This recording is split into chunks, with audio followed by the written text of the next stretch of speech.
Hi everyone!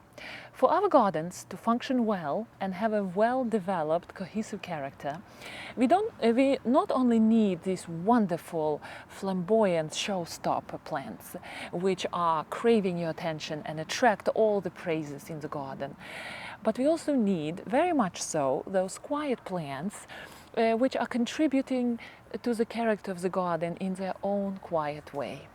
So today in this video I'm going to talk about this beautiful, quiet, compact, soft touch Japanese holly, which is quietly growing in my garden for several years already.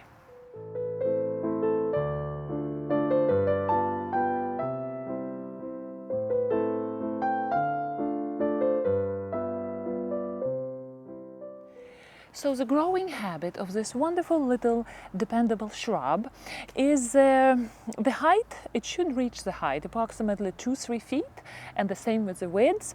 I bought this Japanese holly I believe 2 years ago, because I had this open area here near my beautiful climbing rose, and the feet of the climbing rose here were very bare, so I needed something very functional and evergreen to put in this area. I went to the store, I met my compact Japanese holly, and I decided to buy 3 little shrubs. They came into my garden, little babies like this, and this is how they grew in 2 years. So the growing habit of compact, soft-touch Japanese holly is rounded. It takes shearing very well. Mind you, I never sheared the shrub. It develops its own shape the way it wants here.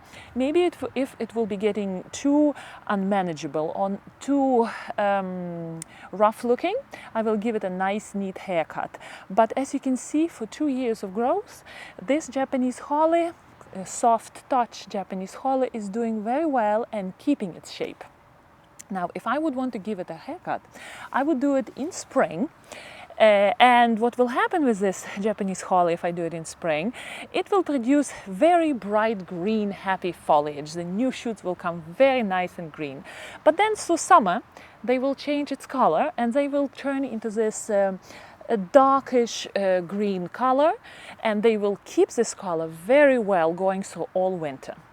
Now, soft touch Japanese holly produces berries. They are black color and they stay on the bush all winter. They persist through winter. I really don't notice them very much. They are not really a big attraction in the garden in the winter. And the berries come and go, they disappear, and I don't even notice. When you look at the leaves of soft touch Japanese holly are small, evergreen, deep green color, and they are glossy. They have very interesting edging. They have a little rough edging, and that creates an interesting, gives an interesting character to this bush. If I shear this plant, the leaves would be much smaller, but because I didn't do it, the leaves are a little bit bigger. You see the difference in leaves, which is a kind of interesting characteristic of this plant. Now, this Japanese holly is very low maintenance. It says on the internet that this Japanese holly is not really drought tolerant. Because it's growing near my climbing rose, and I'm always watering my rose, I don't really know. I never tested how drought tolerant my holly is, so I wouldn't be able to tell you that. My soil here is slightly acidic, which is what this Japanese holly likes, like all other hollies. It is very well draining, because we live in coastal Connecticut and all our soil has sharp drainage. This Japanese holly prefers those conditions. It loves to be in well-drained soil, not very drought tolerant, so you need to keep your eyes on watering this shrub. But otherwise, it's very low maintenance shrub in our gardens.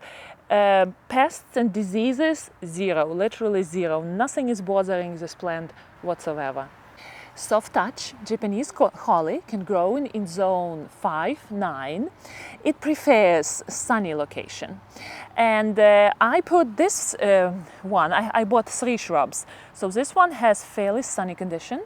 And here at the back, I'm going to show you 2 of other shrubs are growing in a shade, quite a lot of shade, and judging from their growth habit, They are a little bit less dense, but still they're highly adaptable and highly agreeable plants, highly agreeable shrubs. So I'm asking them to grow there in the shade, and they're taking it. As you can see, one of them in a really deep shade is having not as of a strong habit. It's not as thick and dense, but still it's not refusing to live. It's living here, and I'm happy that all this area around the roots of my rose is covered, and it's not just a bare soil here.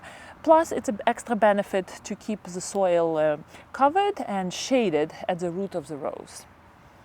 If you compare other small Japanese hollies to this holly, to this soft touch, like Helleri and Compacta, this soft touch Japanese holly is smaller. It's on the smaller side. So you can tuck it in a tiny little corner somewhere in your garden where you need a green, year-round presence, low maintenance plant. Not very drought tolerant though. That will make this plant ideal for my conditions in the garden. Now I'm trying in my garden, I'm very relaxed. I consider myself a relaxed gardener.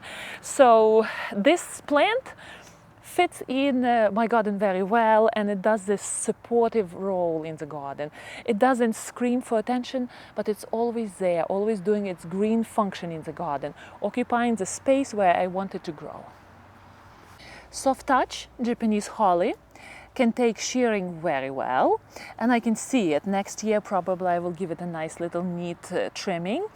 But if I would want to have this Japanese holly as a border, I think it will do very well. Probably I would recommend 2.5 to 3 feet apart to put these Japanese hollies and shear them into the shape of the hedge, and it will be an excellent evergreen hedge. Again, no diseases whatsoever. Insects are not bothering this holly at all. It's not as deer. Deers do taste this plant if they're hungry, so don't plant it where you have severe deer population, because they can taste this shrub if they are very hungry. But otherwise, soft touch Japanese holly is very dependable, evergreen, beautiful little thing to have in our gardens. Thank you for watching, and happy gardening. I will see you next time.